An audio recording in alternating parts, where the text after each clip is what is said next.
Hello students. आज हम पढ़ने जा रहे हैं लाइंस एंड एंगल्स। ये ज्योमेट्री का पहला चैप्टर है एक्चुअल में। और ये आप जो क्लास सेवेंथ में है तो उसमें तो पढ़ना ही है, उसके बाद क्लास नाइन्थ में भी इसको पढ़ना है। तो इस तरीके से जो है, अगर आप ये दो क्लास में पढ़ना है तो इसलिए जो है आप सेवेंथ क्लास में ही इसको काफ़ी अच्छे से कंप्लीट कर लीजिए। तो ये जो मैं आज बताने जा रहा हूँ, लाइंस एंड एंगल्स, इस चैप्टर में सबसे पहले जो है हम कुछ डेफिनेशंस पे ध्यान देंगे। अब जैसे यहाँ पे लिखा हुआ हमारे पास पॉइंट वाइज, उसको समझना थोड़ा। सबसे पहला जो है वो है पॉइंट। पॉइंट क्या होता है? पॉइंट जो होता है वो किसी भी पोजीशन को अगर शो करना हो तो हम उसको पॉइंट से रिप्रेजेंट करते हैं। जैसे हमने कि ये वाला पॉइंट दे दिया, सॉरी, हमने ये पॉइंट दे दिया, तो इसका मतलब कि हमने उस पोजीशन को हमने शो किया जो मुझे दिखाना था। तो ये है पॉइंट का काम। अब पॉइंट का डेफिनेशन क्या है कि पॉइंट जो होता है उसका ना तो लेंथ होता है, ना ब्रेथ होता है, और ना हाइट होती है। तो इसको हम बोलते हैं डायमेंशन लेस फिगर। ठीक है, तो पॉइंट हो गया डायमेंशन लेस फिगर। दूसरा है हमारा स्ट्रेट लाइन। स्ट्रेट लाइन जो है वो क्या होता है? तो कभी भी अगर हम एक लाइन को दोनों तरफ से एक्सटेंड कर दें, दोनों तरफ से मतलब इनफाइनाइटली वो अगर बढ़ सकता है, तो हम उसको बोलेंगे स्ट्रेट लाइन। ठीक है। रे क्या होता है?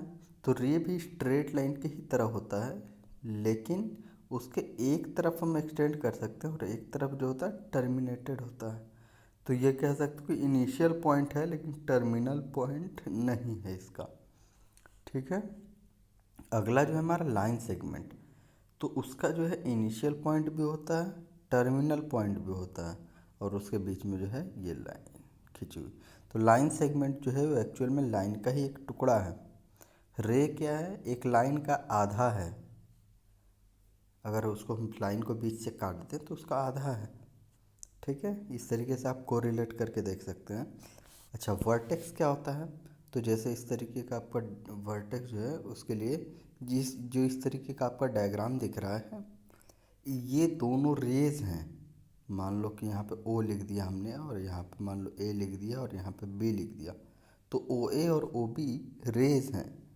अब इसमें हमारे पास ओ ए और ओ बी जो है वो उसका सेम इनिशियल पॉइंट है। इनिशिएट कहाँ से हो रहा है? ओ से इनिशिएट हो रहा है, और बी की तरफ एक जा रहा है ए की तरफ। तो ओ जो होगा इसको हम बोलेंगे वर्टेक्स। मतलब जहाँ पे रे का इनिशिएशन हो, या मतलब जो है दो रे आपस में जब टकरा रहे हों, तो हम उसकी जगह पे वर्टेक्स बोलते हैं। आगे देखो,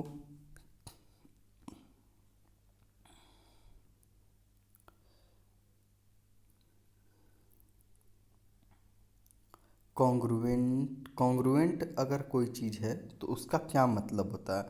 कॉन्ग्रुएंट होने का मतलब होता है कि जो शेप का कोई एक डायग्राम है, एकदम शेप साइज सब कुछ जो है वो दूसरे वाले में भी हो।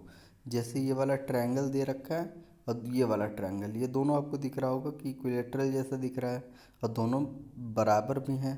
तो एक एक्चुअल में क्या है कि अगर ओवरलैप हो जाए, एक फिगर दूसरे पे ओवरलैप हो जाए, तो हम उसको बोलेंगे कॉन्ग्रुएंट।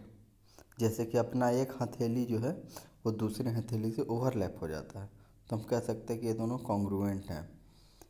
ठीक है।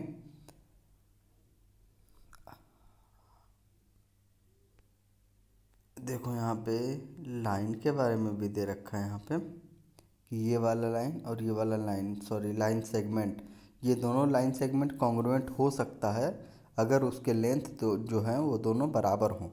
अगर ये दोनों लेंथ बराबर होगा तो एक वाली लाइन सेगमेंट को, मान लो ये ए बी है और ये है सी डी, तो सी डी को उठाकर हम ए बी के ऊपर रख सकते हैं, ओवरलैप हो जाएगा, तो इस तरीके से हम कहेंगे ये दोनों कॉन्ग्रुएंट हैं। ठीक है, तो कॉन्ग्रुएंसी का मतलब समझ में आ गया होगा। अब आगे आओ, हमारे पास लाइंस जो होते हैं, अगर दो दो ले लिया जाए, दो लाइंस का अगर हम ये देखें तो लाइन जो होते हैं वो इंटरसेक्टिंग लाइन हो सकता है, ठीक है, या फिर नॉन इंटरसेक्टिंग, मतलब कि ये वाला लाइन, इसको हम बोलेंगे पैरेलल लाइन, जो कि एक दूसरे को कभी क्रॉस नहीं करते हैं। यहाँ लिखा हुआ है नेवर क्रॉस, ठीक है। ये दोनों जो है जब तक हम बढ़ाते जाएंगे वो बढ़ते जाएगा, लेकिन कभी क्रॉस नहीं करेगा। जैसे रेलवे की पटरी जैसा एक आप एज्यूम कर लो, उसका एक छोटा सा टुकड़ा जो एक दूसरे से कभी इंटरसेक्ट नहीं होता है। क्लियर है? आगे देखो, एंगल क्या होता है? एंगल, तो ये जो वर्टेक्स अभी हमने पढ़ा था ना, वर्टेक्स, तो वैसे ही एकदम डायग्राम रहेगा, लेकिन जो इसके अंदर का हम मेज़रमेंट लेंगे, ये वाला मेज़रमेंट, इसी को हम बोलते हैं एंगल। तो एंगल जो होता है उसका डेफिनेशन ये है कि inclination between two rays emerging from the same point. अब जैसे ओ है, ओ ए और ओ बी, ये दोनों जो है वो सेम पॉइंट ओ से इमर्ज हो रहा है, निकल रहा है, और इनके बीच में इंक्लाइनेशन कितना है? तो मान लो कि जैसे ये 30 डिग्री है, 30 डिग्री अगर है तो हम इसको बोलेंगे इसका एंगल है 30 डिग्री। क्लियर है? और डिग्री वाली बात आप जानते होंगे, आप वो जो प्रोटेक्टर होता है उससे आप मेजर कर सकते हैं कि कौन चीज़ कितना एंगल है, दोनों के बीच में इंक्लाइनेशन कितना है। राइट एंगल क्या है? अगर जब यहाँ पे 90 डिग्री बनने लगे दो लाइन सेगमेंट के बीच में, तो हम इसको बोलेंगे राइट एंगल। राइट एंगल के बाद क्या होता है?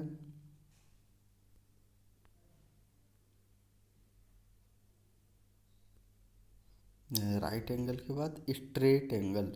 स्ट्रेट एंगल बोलते हैं कि अगर कोई स्ट्रेट लाइन है तो स्ट्रेट लाइन पे कितना एंगल बन सकता है? तो वो बनता है 180 डिग्री, ठीक है। तो 180 डिग्री को हम बोलेंगे स्ट्रेट एंगल। अब नेक्स्ट पेज,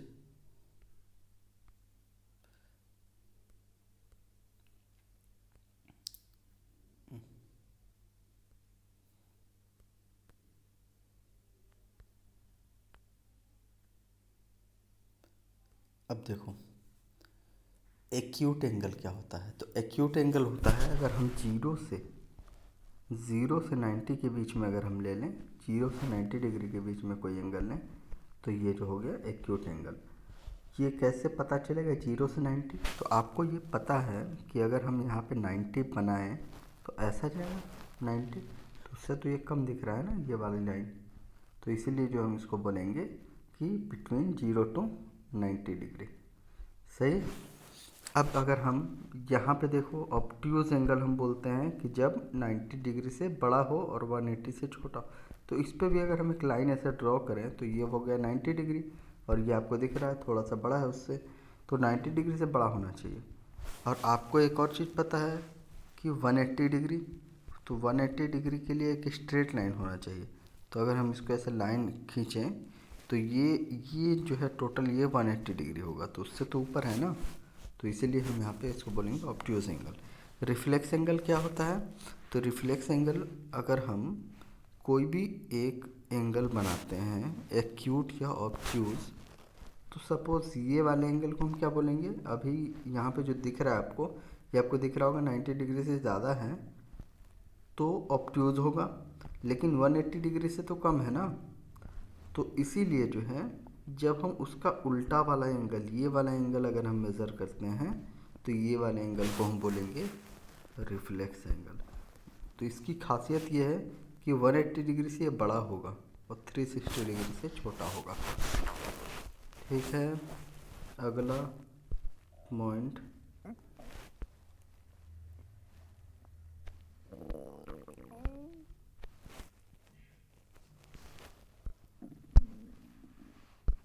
अगला पॉइंट देखो, कॉम्प्लीमेंट्री। अगर हम दो दो एंगल की बात करें, ये तो सिंगल एंगल था ना, ये सब सिंगल एंगल था।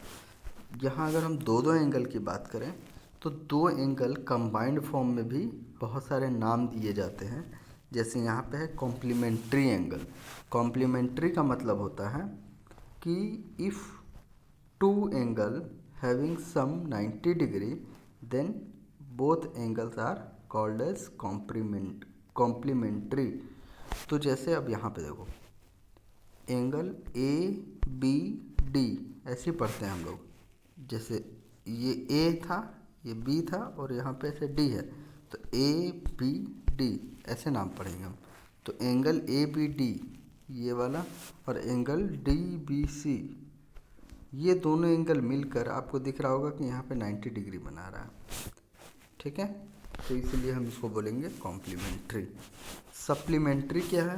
तो ऐसे दो एंगल जिसका सम 180 डिग्री हो जाए। तो 180 डिग्री की खासियत ये है कि वो एक ही स्ट्रेट लाइन दिखने लगता है। तो ये वाला एंगल और ये वाला एंगल दोनों मिलकर क्या हो जाएगा? 180 डिग्री हो जाएगा। तो अगर हम मान लो कि यहाँ पे है 60 डिग्री और यहाँ पे है 120 डिग्री, तो दोनों मिलकर हो गया ना 180 डिग्री। लेकिन जो है इसकी खासियत ये है कि ये एडजेसेंट एंगल होने चाहिए। जब भी सप्लीमेंट्री होगा वो एडजेसेंट एंगल होगा। एडजेसेंट का मतलब है कि एक रे हमने बनाया, दूसरा रे भी बनाया और एक और रे बनाकर हम जब दो एंगल बनाते हैं जिसमें कि ये वाला रे जो है, ये वाला, ये कॉमन रे है। समझ में आ रही बात? तो दो एंगल जिसका एक रे कॉमन हो हम उसको बोलते हैं एडजेसेंट एंगल। तो एडजेसेंट एंगल ये है क्योंकि वाई डब्ल्यू आपको दिख रहा होगा, फिर से मैं मिटा रहा हूँ यहाँ पे। देखो ये वाई डब्ल्यू जो है, ये वाला रे, ये रे इस एंगल के लिए और इस एंगल के लिए, दोनों एंगल के लिए जो है आपको दिख रहा होगा कॉमन है वाई डब्ल्यू। तो इसलिए जो है हम इसको बोलेंगे एडजेसेंट एंगल है। और इन दोनों को मिलाकर अगर 180 डिग्री हो जाता है तो हम इसको बोलेंगे कि ये सप्लीमेंट्री। ठीक है,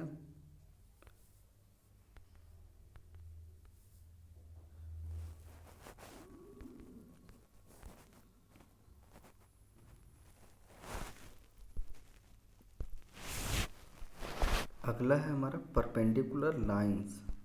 लाइन जो होगा, अगर जैसे एक लाइन ये है और दूसरा लाइन जो है एकदम उसी से 90 डिग्री बनाकर अगर क्रॉस कर रहा हो तो हम उसको बोलेंगे परपेंडिकुलर लाइंस। ठीक है, प्लस का निशान आपको दिख रहा होगा या एक्स एक्सिस वाई एक्सिस आपको दिखेगा, ये शायद दोनों जो है परपेंडिकुलर लाइंस हैं, ये 90 डिग्री पे मीट करते हैं। अगला है परपेंडिकुलर बाइसेक्टर। तो कभी भी अगर कोई लाइन सेगमेंट हो, मान लो कि ये 10 सेंटीमीटर है, ये ए बी जो है, ए बी का लेंथ जो है वो है 10 सेंटीमीटर, और ये जो है ये वाला मान लो ओ पॉइंट है और वो जो है 5-5 सेंटीमीटर की दूरी पे है और वहीं से एक परपेंडिकुलर लाइन पास हो रहा है, तो हम इसको बोलेंगे परपेंडिकुलर बाइसेक्टर लाइन। ठीक है, अब इसके बाद आते हैं 18 पॉइंट में। 18 पॉइंट में आते हैं, वो है angle bisector cut angle in half, the angles are same measure congruent.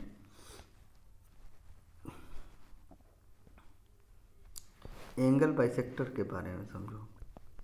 Angle bisector किसको बोलते हैं? अगर हमारे पास जैसे मान लो कोई एक एंगल है, ऐसे दे रखा है, ठीक है, और इस एंगल को अगर हम एक और लाइन से इसको कट करना चाह रहे हैं, दो पार्ट में डिवाइड करना चाहते हैं, जिससे कि इसका एंगल और ये वाला एंगल दोनों बराबर हो जाए। जैसे मान लो कि ऐसे हमने बनाया, ये जो है 60 डिग्री है, अभी के लिए 60 डिग्री है।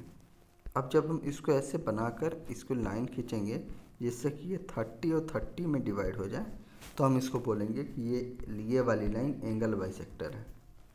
ठीक है, देखो हाँ, यहाँ पे जो मैंने अभी एडजेसेंट एंगल के बारे में बताया था ना, एडजेसेंट एंगल। ये जो है क्या है, लिखा हुआ एडजेसेंट एंगल शेयर अरे, मतलब कि एक ही रे को शेयर करते हैं दो एंगल, जो है ये वाला एंगल और ये वाला एंगल, ये दोनों इस कॉमन रे को शेयर कर रहा है, नहीं कॉमन रे के थ्रू ही बन रहा है।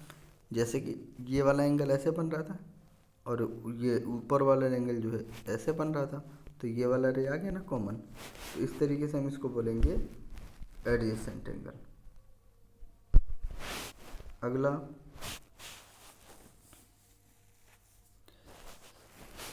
ये जो पॉइंट है हमारा, इसमें समझना है कि किसी एंगल को हम किस तरीके से नेम करेंगे अगर हमको उसका मेजरमेंट करना है। तो जैसे यहाँ पे लिखा हुआ है ABC, तो हम इस वाले एंगल को बताना है अगर हमको, तो हम इसको ऐसे लिखेंगे, मेज़रमेंट ऑफ एंगल ABC। ठीक है, यहाँ पे जो लिखा हुआ है वही मैं लिख रहा हूँ। तो MABC मतलब मेजरमेंट ऑफ एंगल ABC। और अगर आप जो है इसको प्रोटेक्टर से मेजर करेंगे, तो मान लो कि ये 60 डिग्री दिख रहा है आपको, तो लिखेंगे MABC is equal to 60 degree, मतलब कि मेजरमेंट ऑफ एंगल ABC बराबर 60 डिग्री। ठीक है, यहाँ पे क्या है, मान लो 45 है, तो इसलिए यहाँ पे लिखा है इसने measurement of angle ABC equal to 45 degree. Next देखो, अब इसके बाद ये जो है आपको प्रैक्टिस के लिए दे रखा है। यहाँ पे आपको क्या करना है, यहाँ पे एक प्रोटेक्टर लो और उसके बाद इस पे आपको रख कर मेजर करना है कि ये वाला कितना एंगल है, ये कितना एंगल है, ये कितना एंगल है, ऐसा। ठीक है, और ये किस टाइप का एंगल आपको दिख रहा है, ये आपको साफ साफ दिख रहा हो कि 90 डिग्री से कम है, तो इसलिए एक्यूट एंगल कहेंगे। ये 90 डिग्री के बराबर है, तो क्या हो जाएगा, राइट एंगल। ये ऑब्ट्यूज, ये हो जाएगा हमारा इधर वाली एंगल को बताना है आपको, तो ये क्या हो जाएगा, रिफ्लेक्स। ये वाला एक्यूट, और ये वाला एंगल, ये वाला एंगल तो दिख रहा होगा ऐसे करके कि जब हम ऐसे बढ़ाएंगे इसको, ये वाली लाइन को आगे बढ़ाएंगे तो 180 डिग्री होगा, तो उससे तो कम है, तो ऑब्ट्यूज एंगल हो गया। ठीक है, अब आपको कंस्ट्रक्शन आता है या नहीं आता है, प्रोटेक्टर का यूज़ करके आपको क्या करना है, 55 डिग्री, 100 डिग्री, 90 डिग्री, ये सब एंगल आपको बनाना है। तो प्रोटेक्टर का यूज़ क्या होगा, तो ठीक है, नहीं तो एक बार मैं ऐसे रफली बता दे रहा हूँ।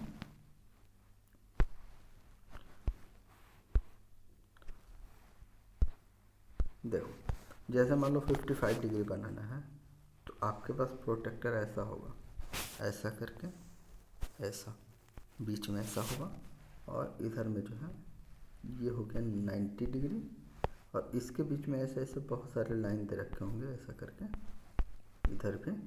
तो अब इसमें जो है मान लो 55 डिग्री है, तो यहाँ पे लिखा हुआ रहता है 1 डिग्री, 2 डिग्री, 1 2 3 4 ऐसे करके लिखा रहेगा, और यहाँ पे लिखा रहेगा 90 डिग्री। तो जब आपको 90 बनाना है तो एक लाइन ऐसे खींचो,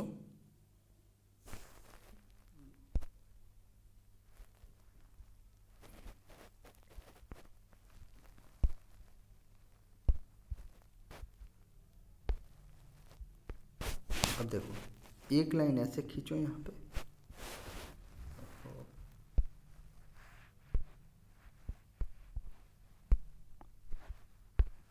देखो एक लाइन हमने ऐसे खींचा और इस पे ओवरलैप कराया, ये वाली लाइन पे ओवरलैप करा दिया, और फिर उसके बाद हमने देखा कि 55 डिग्री कहाँ पे है, तो मान लो कि यहाँ पे दिख रहा है तुमको 55 डिग्री, तो हम क्या करेंगे, ये वाली लाइन का यहाँ पे एक पॉइंट लगा देंगे और जो प्रोटेक्टर को हटाएंगे और एक स्केल से ये वाले पॉइंट को ऐसे मिला देंगे।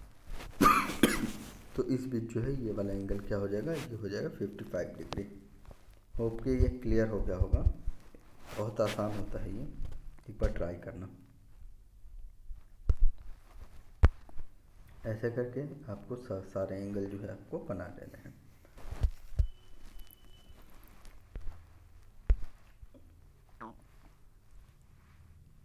अब जो है यहाँ पे कुछ प्रैक्टिस के लिए जो है हमारे पास क्वेश्चन है। उससे पहले एक और बात समझ लो कि एक चीज़ छूट गया थोड़ा, वो है वर्टिकली अपोजिट एंगल। कभी भी अगर दो स्ट्रेट लाइन ऐसे इंटरसेक्ट कर रहा हो तो ये वाला एंगल और ये वाला एंगल क्या बनता है, वर्टिकली अपोजिट एंगल बनता है। ठीक है, और ये दोनों एंगल जो होते हैं वो इक्वल होते हैं। ठीक है, अब एक और चीज़ सुनो, अगर हम एक स्ट्रेट लाइन बनाते हैं और उसके ऊपर किसी भी पॉइंट को लेके एक रे बना लेते हैं, तो ऑब्वियस सी बात है कि ये वाला एंगल था वो 180 डिग्री था क्योंकि स्ट्रेट लाइन पे बना था। अब ये वाला एंगल और ये वाला एंगल, ये दोनों में ये जो डिवाइड हुआ, दिख रहा है आपको, ये वाले एंगल की बात कर रहा हूँ और फिर ये वाले एंगल की बात कर रहा हूँ। तो ये जो दो पार्ट में डिवाइड हुआ है इसको हम बोलते हैं लीनियर पेयर। लीनियर पेयर, तो ये दोनों एंगल जो होंगे वो लीनियर पेयर बनाएंगे। Linear pair is two adjacent angles having sum is equal to 180 degree. तो ये हो जाएगा हमारा लीनियर पेयर। ठीक है, अब अगर हम यहाँ पे लीनियर पेयर और उसकी बात करें, जो हमने अभी पढ़ा था सप्लीमेंट्री एंगल, इन दोनों की बात करें तो इन दोनों में डिफरेंस क्या है।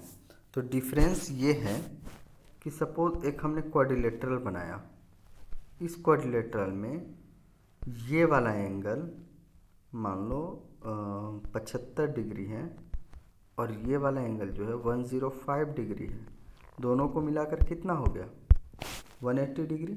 तो ये जो 180 डिग्री है, ये जो 180 डिग्री है दोनों मिलाकर, इसको हम बोलेंगे सप्लीमेंट्री, क्योंकि 180 डिग्री का मतलब सप्लीमेंट्री एंगल। ठीक है, लेकिन क्या ये दोनों एंगल एडजेसेंट हैं, नहीं है, तो इसलिए हम इसको बोलेंगे कि लीनियर पेयर नहीं है ये, लेकिन सप्लीमेंट्री एंगल है। तो ये लीनियर पेयर और सप्लीमेंट्री में आपको समझ में आ गया होगा कि कभी भी अगर एक स्ट्रेट लाइन अगर हो और उससे एंगल बन रहा हो तो ही हम इसको लीनियर पेयर बोलेंगे।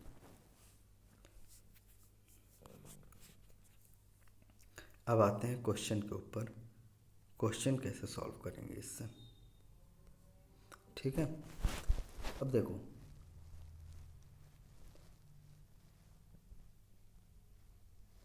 क्वेश्चन है यहाँ पे कि ये है 60 डिग्री और इसको वैल्यू दे दिया गया x मान लो। तो 60 डिग्री और x ये दोनों यहाँ पे ये ऐसा वाला जो सिंबल होता है ना, ये 90 डिग्री है। तो 60 डिग्री और x को मिलाकर क्या है, 90 डिग्री। तो हम लिखेंगे 60 प्लस x बराबर 90 और यहाँ से आपको x का वैल्यू कैलकुलेट करना है। x का वैल्यू आ जाएगा 30 डिग्री। ठीक है, ये कैसे हमने बनाया, तो हमने कॉम्प्लीमेंट्री एंगल्स के कॉन्सेप्ट पे बनाया है कि कॉम्प्लीमेंट्री एंगल जो होता है वो दोनों का सम बराबर 90 डिग्री होगा। अगला देखो आगे का पॉइंट, सप्लीमेंट्री वाला। अगर हम ये 124 डिग्री देख रहे हैं और इसको देखेंगे x, तो दोनों को मिलाकर कितना होना चाहिए, 180 डिग्री। तो हमने लिखा 124 प्लस x बराबर 180। अब इसके बाद क्या करना है कि x की वैल्यू निकालना है, 180 में से 124 माइनस करके, तो ये आ गया कितना, 56 डिग्री। ठीक है, next question, vertically opposite angle are congruent या कह लो इक्वल। इसके लिए जो है यहाँ देखो, ये एंगल 20 है तो ये एंगल कितना होगा, ये भी होगा 20। ठीक है, अब इसके बाद जो है अगर ये एंगल 160 है तो ये एंगल कितना होगा, ये भी होगा 160। ठीक है, तो ये दोनों जो है एंगल बराबर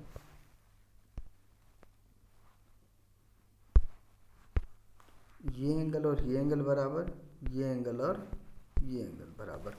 ठीक है, तो इस तरीके से आपको देखना है वर्टिकल या अपोजिट एंगल कौन है, उसको हम इक्वल कर सकते हैं। अगला क्वेश्चन देखो, यहाँ देखो ये जो डायग्राम दे रखा है इसमें 3 क्वेश्चन मार्क दे रखे हैं, ये तीनों क्वेश्चन मार्क फाइंड करना है। तो मान लो कि इसको हम लिख देते हैं एक्स, इसको लिख लेते हैं वाई और इसको लिख लेते हैं जेड। समझ में आ रहा है? अब इसके बाद ये समझो,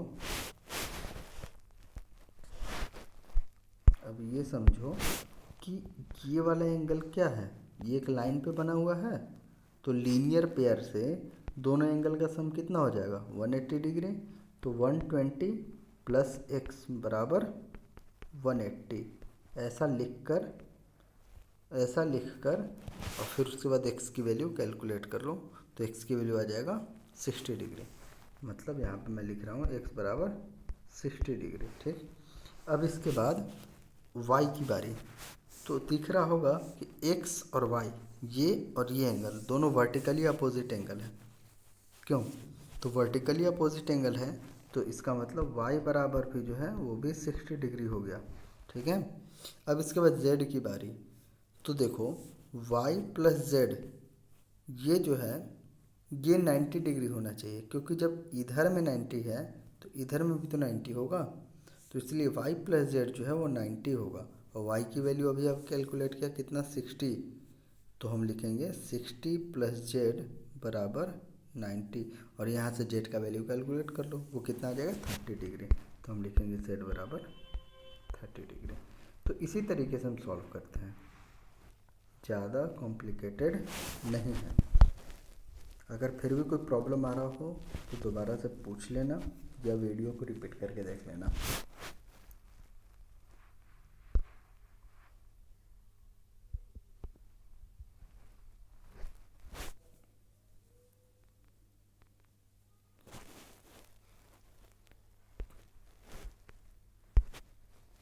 अब आते हैं प्रैक्टिस पे। प्रैक्टिस शीट जो है ये देखो, यहाँ पे दे रखा है विदाउट अ प्रोटेक्टर, बिना प्रोटेक्टर के हेल्प से, मतलब प्रोटेक्टर तो रख के हम मेजर कर ही सकते हैं, बिना मेजरमेंट के बताना है कैलकुलेट करके कि ए बी सी की वैल्यू क्या है। तो जैसे हम पिछले क्वेश्चन में करते आ रहे थे, अगर ये 130 डिग्री है, 133 डिग्री है, तो ये वाला एंगल कितना होगा?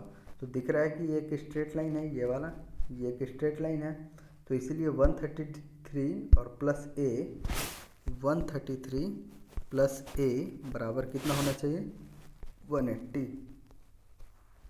तो इसलिए आ जाएगा हमारे पास ये ए बराबर वो 47 आना चाहिए, 47 डिग्री। देखो तो ठीक है, 47 डिग्री। अब इसके बाद सी के बारे में क्या कहना चाहते हो बताओ? ए और सी ये तो वर्टिकली अपोजिट होना चाहिए ना, ये वाला और ये वाला, तो सी बराबर भी आ गया 47। ठीक है, और बी क्या क्या है? तो बी जो है वो इसके लिए वर्टिकली अपोजिट है, सॉरी, देखो ये वाला एंगल और ये वाला एंगल दोनों वर्टिकली है अपोजिट, तो इस तरीके से हम बी को क्या कह सकते हैं 133 डिग्री।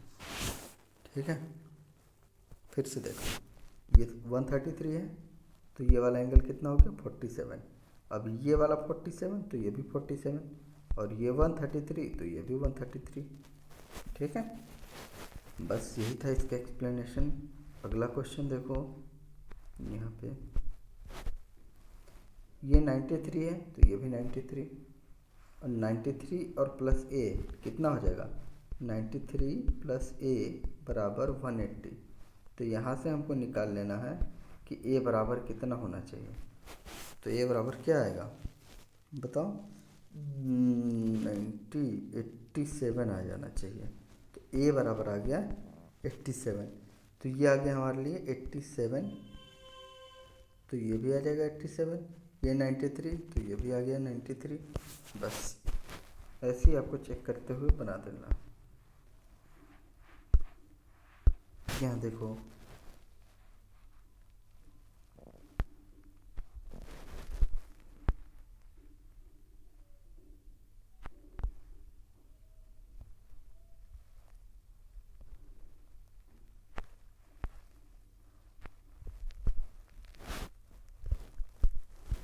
यहाँ देखो ये जो एंगल दे रखा है, ये वाला एंगल दे रखा है 13 डिग्री, 13 डिग्री, और ये दोनों एंगल जो है वो नहीं दे रखा है।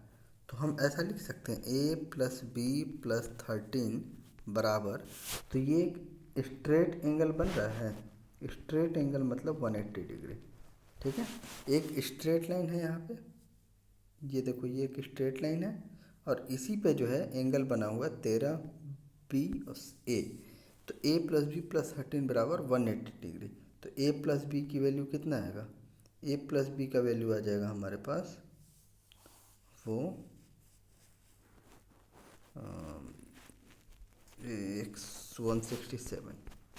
167 डिग्री। ठीक है, ये देख लेना एक बार। लेकिन यहाँ पे हम a और b की इंडिविजुअल वैल्यू आप नहीं बता पाएंगे। अगर क्वेश्चन में ऐसा दे रखा होता कि a और b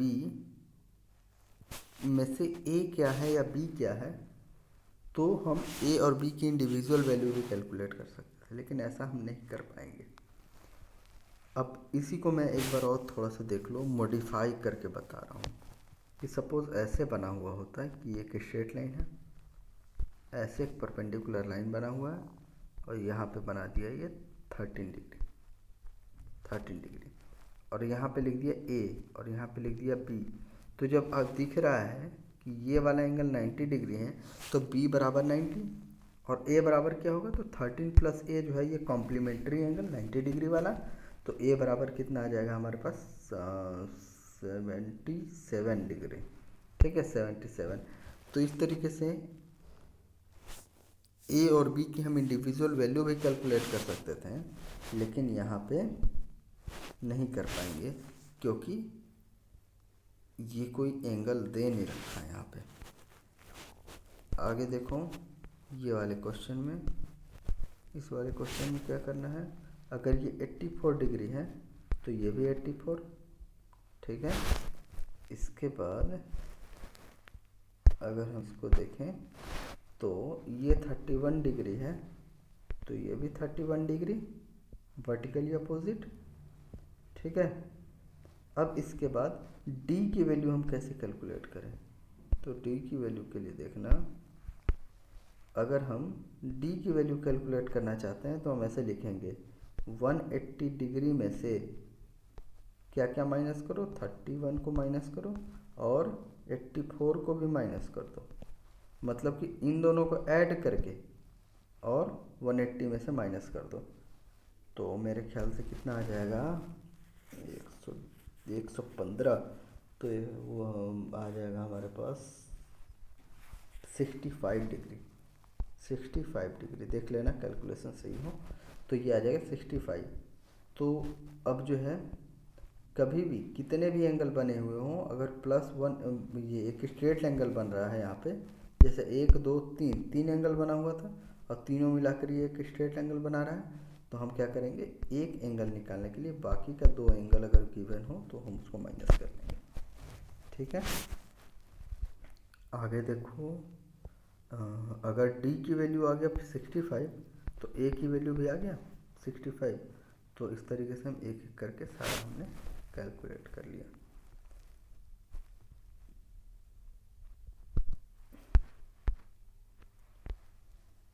इस वाले क्वेश्चन में कुछ दे नहीं रखा है।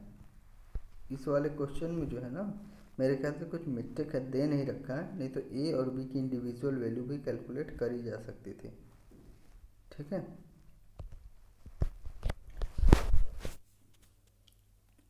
नेक्स्ट अब क्वेश्चन बनाते हैं आगे। ये जो है कॉन्सेप्ट है यहाँ पे, वो है पैरेलल लाइन एंड ट्रांसवर्सल से रिलेटेड।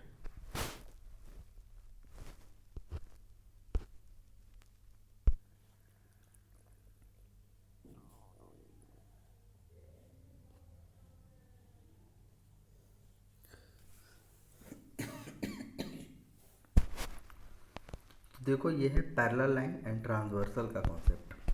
तो हमने बताया था यहाँ पे कि पहले 2 लाइन अगर कभी भी इंटरसेक्ट ना करे तो हम इसको बोलते हैं पैरेलल लाइंस। ठीक है, ये लाइन और ये लाइन मान लो कभी इंटरसेक्ट नहीं कर रहा हो तो हम उसको पैरेलल लाइन बोलेंगे। अब इन दोनों लाइन को अगर कोई कट कर रहा हो तो हम इसको बोलते हैं ट्रांसवर्सल। ट्रांसवर्सल को टी से लिख रहे हैं और पैरेलल लाइन को हम स्मॉल एम और स्मॉल एन से लिख रहे हैं। तो एम एंड एन जो है ये पैरेलल लाइन है and T is the transversal for it. तो अब इसको करना क्या है, देखो करना ये है, यहाँ पे दोबारा से बता रहा हूँ मैं।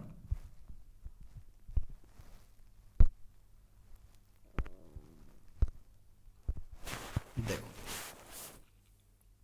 कभी भी दो स्ट्रेट लाइन बनाने की ज़रूरत नहीं है। देखो यहाँ पे कभी भी अगर दो पैरेलल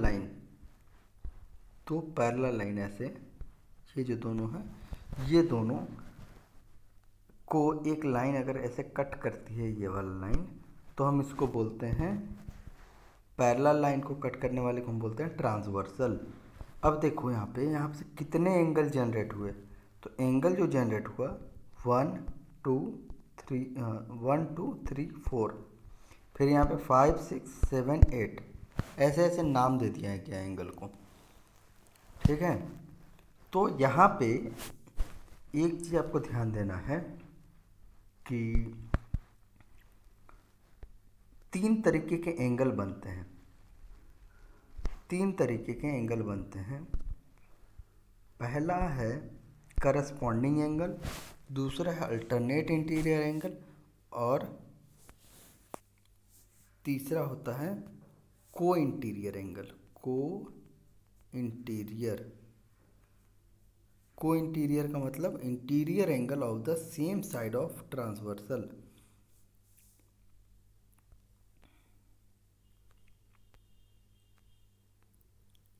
दिख रहा होगा, interior angle of the same side of the transversal, इसी को हम बोलते हैं को इंटीरियर एंगल, ठीक है। तो हमारे पास 3 तरीके के एंगल बनाए गए हैं, बताए गए हैं। देखो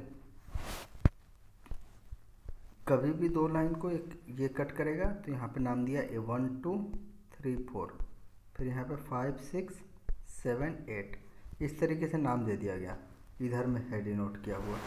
तो यहाँ पे कह रहा है कि 1 एंगल और 5 एंगल,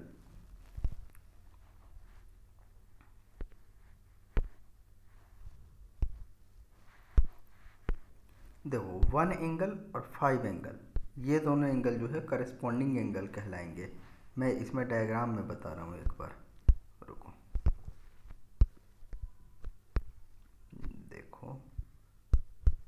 देखो ये जो पिंक से लिखा हुआ है 1 एंगल और 5 एंगल, ये दोनों करस्पॉन्डिंग है।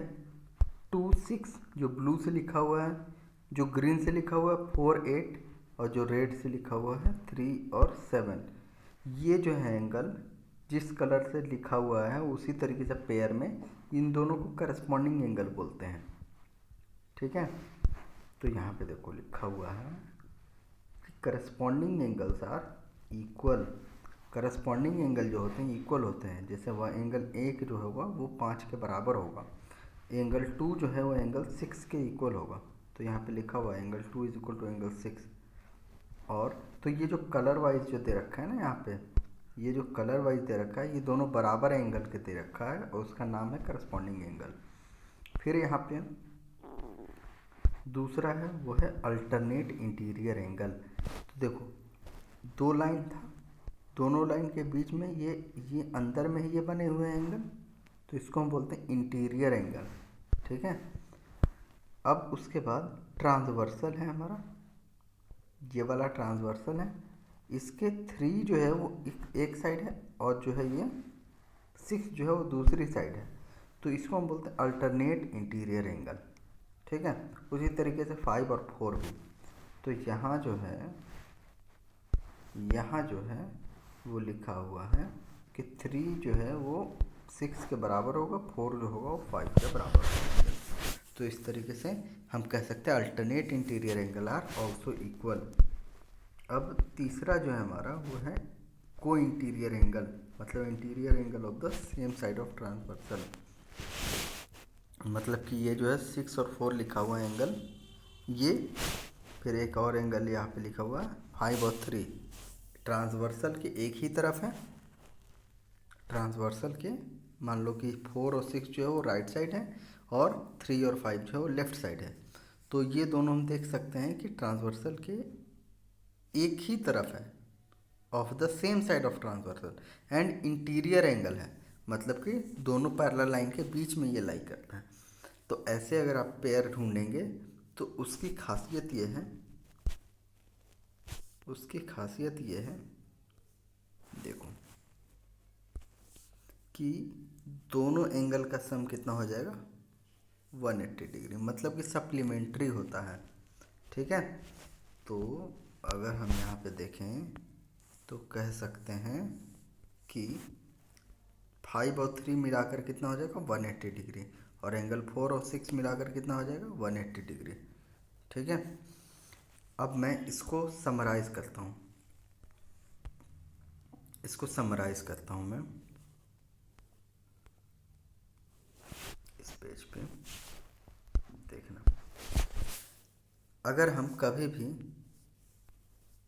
दो पैरेलल लाइन को एक ट्रांसवर्सल के थ्रू कट कराते हैं, दो पैरेलल लाइन को एक ट्रांसवर्सल के थ्रू अगर हम कट कराते हैं तो फिर हमारे पास ये एंगल और ये एंगल करस्पॉन्डिंग एंगल कहलाएंगे और दोनों इक्वल होंगे। ठीक है, उसी तरीके से ये एंगल और ये एंगल करस्पॉन्डिंग, ये एंगल और ये एंगल करस्पॉन्डिंग, ये एंगल और ये एंगल जो है वो करस्पॉन्डिंग होगा। ठीक है, तो समझ में आ गया करस्पॉन्डिंग एंगल क्या है। अब इसके बाद आते हैं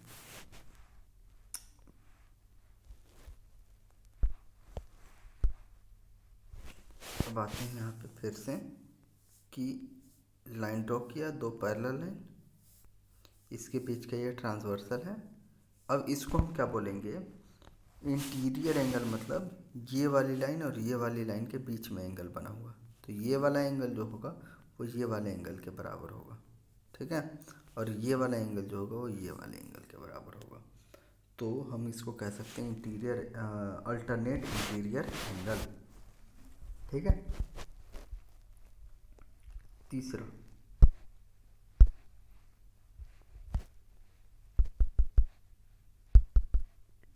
देखो, तीसरा क्या है, तीसरा है हमारा कि जब भी इस तरीके की लाइन का इंटरसेक्ट करें तो ये वाला एंगल और ये वाले एंगल को हम को इंटीरियर एंगल बोलते हैं, और इनका सम कितना होगा 180 डिग्री। उसी तरीके से ये वाला एंगल और ये वाले एंगल का सम जो होता है वो होगा 180 डिग्री। ठीक है, तो इसको हम बोलेंगे को इंटीरियर एंगल। इस पेज को दोबारा से पढ़ लेना, ये वाले पेज को एकदम साफ साफ आपको समझ में आ जाएगा। पहला चीज़ करस्पॉन्डिंग एंगल आर इक्वल, दूसरा चीज़ alternate interior angles are equal, और तीसरा होता है co-interior angles having sum 180 degree. ठीक है, अब इस पे रिलेटेड जो होता है हमारा, जैसे एक रिलेटेड जो है वो बहुत अच्छा कॉन्सेप्ट है कि हमारे पास मान लो 3 पैरेलल लाइन है, ये 4 पैरेलल लाइन है। ठीक है, ये चारों पैरेलल लाइन है और उसको एक ट्रांसवर्सल ने कट किया। ठीक है, तो उसके अकॉर्डिंग क्या हम ये वाला एंगल जो होगा वो ये वाले एंगल के बराबर होगा, तो हम इसको बोलते हैं अल्टरनेट एक्सटीरियर एंगल। ठीक है, देखो अगर ये वाला एंगल जो है ये वाले एंगल के बराबर होगा क्योंकि वर्टिकली अपोजिट एंगल है। और अब ये दोनों लाइन को बीच में भूल जाओ, सिर्फ समझो कि दुनिया में ये और यही लाइन है। अब इन दोनों लाइन में ये वाला और ये वाला एंगल क्या होगा, करस्पॉन्डिंग एंगल होगा। तो इस तरीके से मान लो कि ये 60 डिग्री है तो ये भी 60 डिग्री होगा और इसके अकॉर्डिंग ये भी 60 डिग्री हो जाएगा। तो दोनों ये और ये दोनों बराबर हो गए ना, इधर वाला और इधर वाला ये दोनों बराबर हो गए। तो अगर हमारे पास दो पैरेलल लाइन के बजाय अगर हमारे पास 10-10 पैरेलल लाइन भी दे रखा हो तो हम उसके अकॉर्डिंग हम निकाल सकते हैं।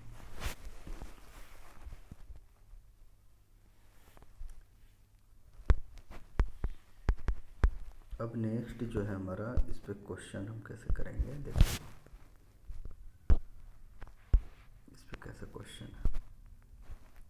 देखो ये एंगल जो है दे रखा है 56, तो ए और बी का वैल्यू, तो अगर ये 56 है तो ए बराबर 56 होगा, ए बराबर 56, ऐसा हो पाएगा या नहीं।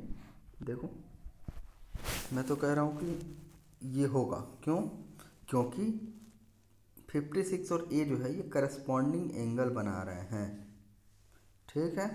तो ए बराबर हो गया 56। अब बी बराबर क्या होगा, तो बी जो होगा वो ए प्लस बी मिलाकर 180 डिग्री होना चाहिए, क्योंकि ये लीनियर पेयर बना रहे हैं, ये दोनों एंगल जो है, ये दोनों एंगल लीनियर पेयर बना रहे हैं। तो इस तरीके से ए प्लस बी का जो सम कितना होना चाहिए 180। तो ए का वैल्यू हम निकाल चुके 56, तो बी का वैल्यू कैलकुलेट कर लो फिर, ठीक है। तो ए और बी की वैल्यू आ जाएगी। अब आगे देखो क्वेश्चन नेक्स्ट, वो है ये, अगर ये 96 डिग्री है ये वाला एंगल, तो उसका करस्पॉन्डिंग एंगल तो ये है, तो ये दोनों करस्पॉन्डिंग होने के नाते यहाँ पे हो जाएगा ये भी 96। अब ए और बी मिलाकर कितना हो रहा है, ए और बी जो है, ए प्लस बी, ये लीनियर पेयर बना रहे हैं, तो ये 180 डिग्री के बराबर, और उसके बाद ए बी की वैल्यू रख दो 96, तो ए का वैल्यू कैलकुलेट हो जाएगा, ठीक है। तो ये वाली चीज़ जो है पर बना लेना। नेक्स्ट क्वेश्चन मान लो यही है हमारा, इस वाले में अगर इस एंगल का वैल्यू कितना दे रखा है 122, तो ये वाला एंगल कितना होगा। तो ऐसे देखो इसको कि ये दोनों लाइन, देखो ये दोनों लाइन जो है ये पैरेलल थे, तो ये वाली लाइन और ये वाली लाइन क्या हो गया, अल्टरनेट इंटीरियर एंगल, तो उसके हिसाब से ए बराबर कितना हो गया, ए बराबर हो गया 122 डिग्री, ठीक है। अब इसके बाद बी की वैल्यू जो है हम कैसे निकाले, तो 122 वाला एंगल जो है और बी वाला एंगल ये दोनों वर्टिकली अपोजिट दिख रहा होगा, क्योंकि यहाँ पे ये वाली लाइन और ये वाली लाइन इंटरसेक्ट कर रही है, ठीक है, ये वाली लाइन। तो इस तरीके से ये एंगल और ये एंगल मिलाकर कितना होगा, सॉरी ये एंगल और ये एंगल क्या होगा 122 डिग्री बराबर रहेगा, ठीक है, वर्टिकली अपोजिट एंगल होने की वजह से बी बराबर 122, ठीक। अब नेक्स्ट क्वेश्चन ये देखो, यहाँ देखो ये है 26 डिग्री, तो ये एंगल भी 26, वर्टिकली अपोजिट एंगल। अब ये बी एंगल क्या होगा, तो देखो ए प्लस बी बराबर 180 डिग्री होना चाहिए, क्यों, क्योंकि ये को इंटीरियर एंगल है, interior angle of the same side of transversal. देखो ये वाला एंगल और ये वाला एंगल मिलाकर कितना होना चाहिए 180 डिग्री।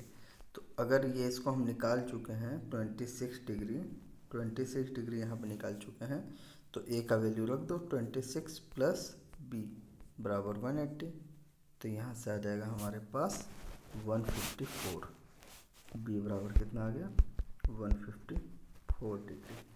तो ये वाला चीज़ जो है एक बार बना लेना।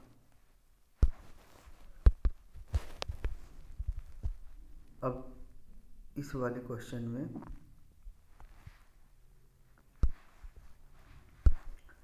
इस वाले क्वेश्चन को ध्यान से देखना।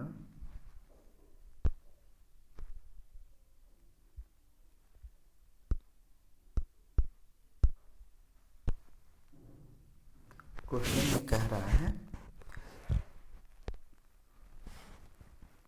में कह रहा है find the missing angle in the figure A E बराबर बी ई। क्वेश्चन में कह रहा है ए ई और बी ई ये दोनों जो है बराबर है, ठीक है। आगे क्या कह रहा है, एंगल बी ई सी बराबर 65 डिग्री, तो जो 65 डिग्री एक लिखा हुआ आपको दिख रहा होगा बी ई सी, ये वाला एंगल जो है 65 डिग्री। फिर कह रहा है एंगल पी ए सी और A R B are straight angle, PAC और RAB, देखो यहाँ पे P यहाँ पे है, P बीच में A है और यहाँ पे है C, तो PAC और RAB। तो PAC कहने का मतलब ये वाला जो है ये एक स्ट्रेट लाइन है, स्ट्रेट एंगल कहने का मतलब स्ट्रेट लाइन है। और कह रहा है यहाँ पे RAB मतलब कि ये वाला लाइन भी जो है ना ये एक स्ट्रेट लाइन है, ठीक है। तो इस तरीके से इतनी इन्फॉर्मेशन दे रखी है इसने। तो अब करना ये है, what is the measure of angle RAP। देखो R कहाँ है, R, एक मिनट इसको मैग्नीफाई कर रहा हूँ अब मैं। देखो ये और ये बराबर दे रखा है, ठीक। ये वाली लाइन और ये वाली लाइन दे रखी है, ये दोनों लाइन है, मतलब कि कभी भी अगर इसका इस एंगल की बात करें तो 180 होना चाहिए, या फिर इस एंगल की बात करें तो 180 होना चाहिए, इसका मतलब ये है, ठीक है। अब इसको मैं रिमूव कर रहा हूँ। अब आगे देखो, कह रहा है कि ये वाला एंगल जो है वो है 65 डिग्री, ठीक है। तो ये वाला एंगल निकालना है RAP, ये एंगल, ठीक है। तो इसको मान लो x, अभी के लिए क्या मानो x। अब इसके बाद अगर ये एंगल x होगा, ये एंगल अगर x होगा तो क्या ये वाला एंगल भी x होगा, क्योंकि वर्टिकली अपोजिट एंगल की वजह से, ठीक है। ये भी x हो जाएगा। अब इसके बाद देखो ट्रायंगल ABE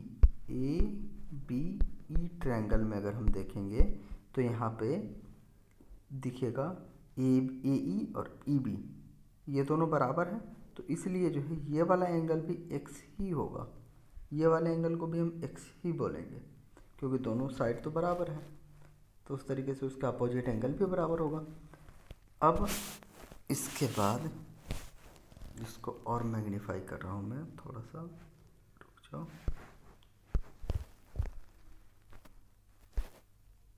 देखो ये हो गया x, ये भी x, ये भी x, ठीक है। ध्यान में रखना x और x। तो ये वाला एंगल जो होगा, ये तो ट्रायंगल EAB इसका जो होगा वो एक्सटीरियर एंगल है या नहीं। तो इसलिए जो है हम लिखेंगे 65 डिग्री बराबर x प्लस x, मतलब कि ये वाला एंगल प्लस ये वाला एंगल। तो इन दोनों एंगल का जोड़ कर दो तो x बराबर कितना आ गया, वो आ गया 65/2, मतलब कि 32.5, ठीक है, 32.5 डिग्री। तो ये आ गया हमारे पास आंसर, ठीक है, 32.5 डिग्री। तो जो भी आंसर आया वो हमारे लिए इसका आंसर हो गया, ये है 32.5 डिग्री, ठीक है। अच्छा क्वेश्चन था, एक बार जो है सुनने के बाद अगर समझ में आ गया होगा तो एक बार प्रैक्टिस जरूर करना। Given figure on the right and the following information, कह रहा है यहाँ पे ray BA and BC are perpendicular angle, BA and BC are perpendicular, ठीक है। Angle BCE measures 44 degree and angle EBC measures 35 degree, ठीक है। Explain why angle A measures 45 degree, explain why angle 2 measures 50 degree. देखो question जो है गड़बड़,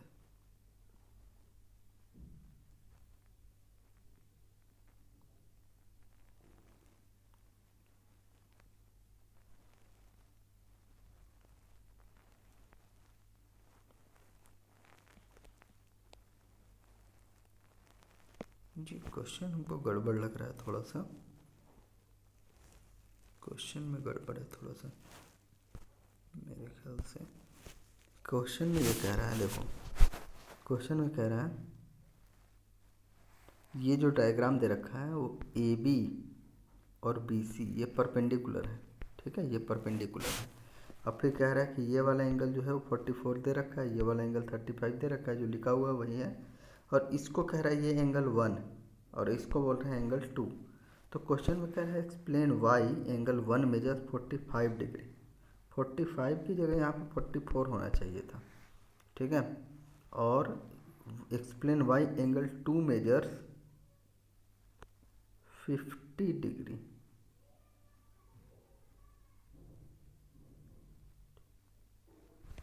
ये इसकी जगह पे होना चाहिए था 55 डिग्री, ठीक है। तो एक बार हम ट्राई करके देख लेते हैं। यहाँ पे देखो, देखो इसमें आते हैं हम। देखो ये वाला एंगल कितना है 44। तो ये वाला एंगल आपको दिख रहा होगा कि वर्टिकली अपोजिट एंगल है, तो उसकी वजह से भी 44 डिग्री। तो ये एंगल 1 बराबर जो है वो कितना है 44 डिग्री, ठीक है। अब इसके बाद आते हैं कि ये वाला एंगल कितना है, ये है एंगल 90 डिग्री, क्योंकि ये दोनों परपेंडिकुलर है। तो इसलिए हम लिखेंगे angle 2 plus 35 degree is equal to 90 degree. तो एंगल 2 कितना होगा, वो होगा 90 में से 35 को माइनस कर लो, तो यह आ जाएगा हमारे पास